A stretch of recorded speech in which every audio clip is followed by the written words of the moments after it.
Hello dear students, welcome to my YouTube class. तो जैसा कि प्रीवियस क्लास में बच्चों हमने थर्ड चैप्टर मोल कॉन्सेप्ट को बताया था, उससे रिलेटेड न्यूमेरिकल्स के बारे में बात की थी।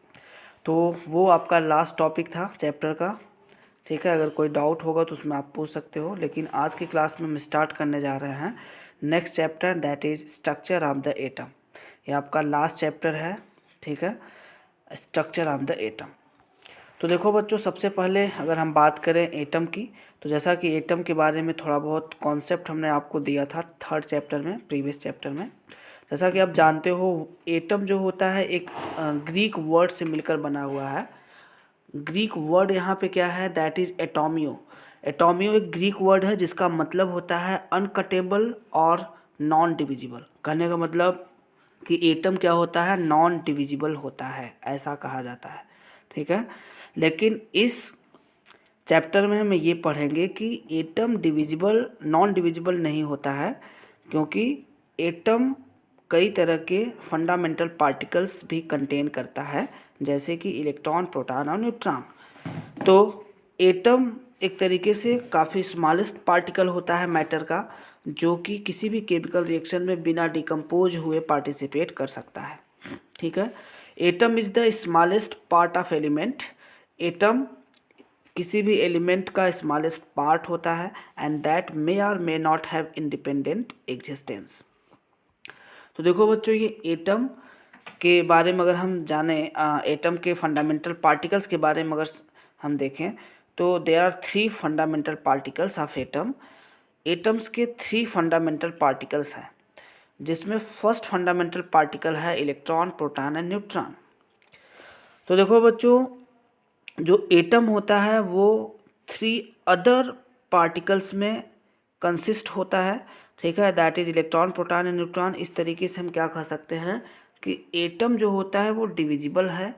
ठीक है, ये डाल्टन्स एटॉमिक थ्योरी में बताया गया है कि एटम्स क्या होते हैं, डिविजिबल होते हैं। मॉडर्न थ्योरी जो थी एटम डाल्टन्स की, उसमें ये बात बताई गई। जो सबसे पहली थ्योरी डाल्टन ने दी थी, उसमें उन्होंने बताया कि एटम इज़ नॉन डिविजिबल। ठीक है, बट जब बाद में इन्होंने एक थ्योरी दी, मॉडर्न थ्योरी, तो उसमें इन्होंने एटम को डिविजिबल बताया।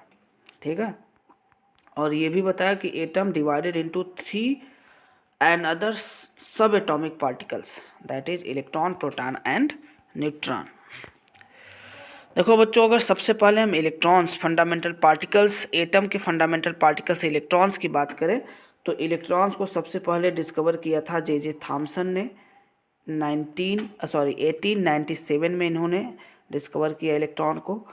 और इन्होंने ये बताया कि इलेक्ट्रॉन एक तरीके का निगेटिवली चार्ज्ड पार्टिकल है, निगेटिवली चार्ज्ड पार्टिकल है which is present around nucleus in cell. कहने का मतलब इलेक्ट्रॉन जो होता है, ठीक है, ये न्यूक्लियस मतलब जैसे कोई भी सेंटर पार्ट है, जैसे कि आप समझ लो एक मैटर है, इसका जो सेंटर पार्ट है, this one is the centre part, इसके अराउंड ये इलेक्ट्रॉन क्या होता है, रिवॉल्व करता है। ठीक है, कहने का मतलब सेंटर से 3 डायमेंशनल स्पेस में, सेंटर से चारों तरफ का जो स्पेस है, सेंटर के चारों तरफ का जो स्पेस है, उस स्पेस में इलेक्ट्रॉन क्या होते हैं, रिवॉल्व करते हैं। ठीक है, इस सेंटर को न्यूक्लियस नाम दिया गया था। जब हम स्ट्रक्चर ऑफ एटम अभी आगे जब पढ़ेंगे, discovery of electron, proton, neutron के बारे में, उसके बाद फिर किस तरीके से स्ट्रक्चर को असाइन किया जाता है एटम का, इसके बारे में थोड़ा बहुत मैं नॉलेज दूंगा, लेकिन इसको डिटेल्स में आप क्लास 11th में पढ़ोगे। ठीक है, तो यहाँ पे हमने क्या बताया कि इलेक्ट्रॉन एक नेगेटिवली चार्ज्ड पार्टिकल है जो कि न्यूक्लियस के अराउंड सेल में, this is the cell, this is the cell, ठीक है, सेल में रिवॉल्व करता है अराउंड द न्यूक्लियस। इसको हम सिंबलाइज कैसे करते हैं, इसका सिंबल है स्मॉल ई, या फिर इसे हम -1 E0 से भी रिप्रेजेंट करते हैं प्रोजेक्टाइल के फॉर्म में। ठीक है, स्मॉल ई लिखा जाता है, ठीक है, या फिर E- भी लिखा जाता है। ठीक है, these are the symbols of electrons, small E या E- या फिर -1 E0, -1 E0। देखो बच्चों, जो मास होता है इलेक्ट्रॉन का जनरली 9.1 इंटू 10⁻31 kg होता है। ठीक है, ये इलेक्ट्रॉन का मास है। ठीक है, जो कि बहुत कम होता है। ठीक है, 9.1 इंटू 10⁻31 kg। ग्राम में लिखना होगा तो क्या हो जाएगा, 9.1 इंटू 9.1 इंटू 10⁻28 ग्राम।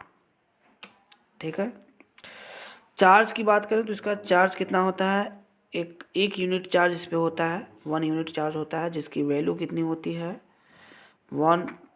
ये निगेटिवली चार्ज पार्टिकल है, इसलिए हम वैल्यू के सामने क्या लिखते हैं, माइनस लिखते हैं। -1.6 इंटू 10⁻19 कूलम, -19 कूलम।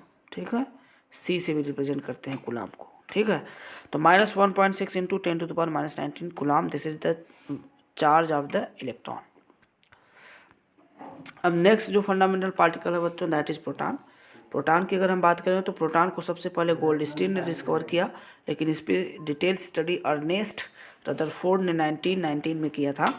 ठीक है, तो अगर हम प्रोटॉन्स की बात करें तो प्रोटॉन्स एक तरीके का पॉजिटिवली चार्ज पार्टिकल होता है। कहने का मतलब एक पॉजिटिवली चार्ज पार्टिकल होता है जो कि ये न्यूक्लियस के अंदर पाया जाता है।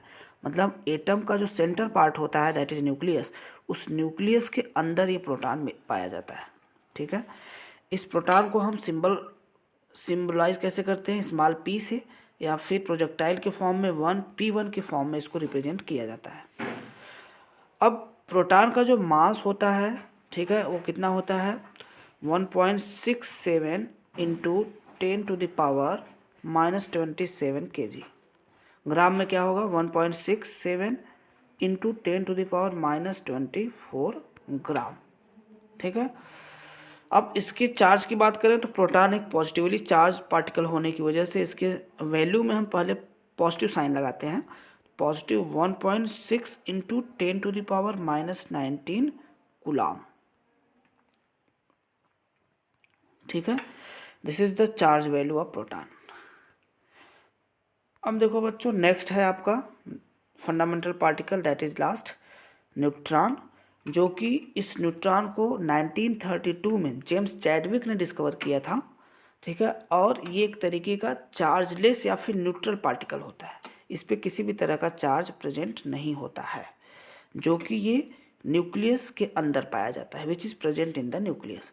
जैसे किसी भी एटम का जो सेंटर पार्ट है, ठीक है, जो सेंटर पार्ट है उस सेंटर पार्ट में, ठीक है, ये न्यूट्रॉन पाया जाता है। कहने का मतलब इस सेंटर पार्ट न्यूक्लियस के अराउंड इलेक्ट्रॉन होता है, और न्यूक्लियस के अंदर क्या होता है, प्रोटॉन प्लस न्यूट्रॉन होता है। ठीक है, तो इस तरीके से इसको अगर सिंबलाइज किया जाए, अगर इसको हम सिंबलाइज करते हैं, मान लीजिए तो इसको हम स्मॉल n से रिप्रेजेंट करते हैं, या 0n1 के फॉर्म में हम रिप्रेजेंट करते हैं। ठीक है, ये प्रोजेक्टाइल के फॉर्म में इसको यूज किया जाता है। स्मॉल n भी लिखा जाता है, this is the neutron. 0n1 भी लिखा है, that is neutron in the form of projectile. ठीक है, मास ऑफ न्यूट्रॉन, न्यूट्रॉन का जो मास होता है वो होता है 1.67 इंटू 10⁻⁻27। अप्रॉक्सीमेटली थोड़ा बहुत मास जो होता है प्रोटॉन का और न्यूट्रॉन का सेम होता है 1.67। ये थर्ड या फोर्थ प्लेस पे थोड़ी सी वैल्यू डिफरेंट होती है, अदरवाइज सिमिलर होता है। तो आप लिख लेंगे इसको 1.67 इंटू 10⁻⁻27 kg। ग्राम में लिखना होगा तो क्या लिखेंगे 1.67 into 10⁻⁻24 gram. Charge of neutron, neutron पे चार्ज नहीं होता है, दिस इज चार्जलेस पार्टिकल, इसका चार्ज 0 होगा, दैट इज न्यूट्रल।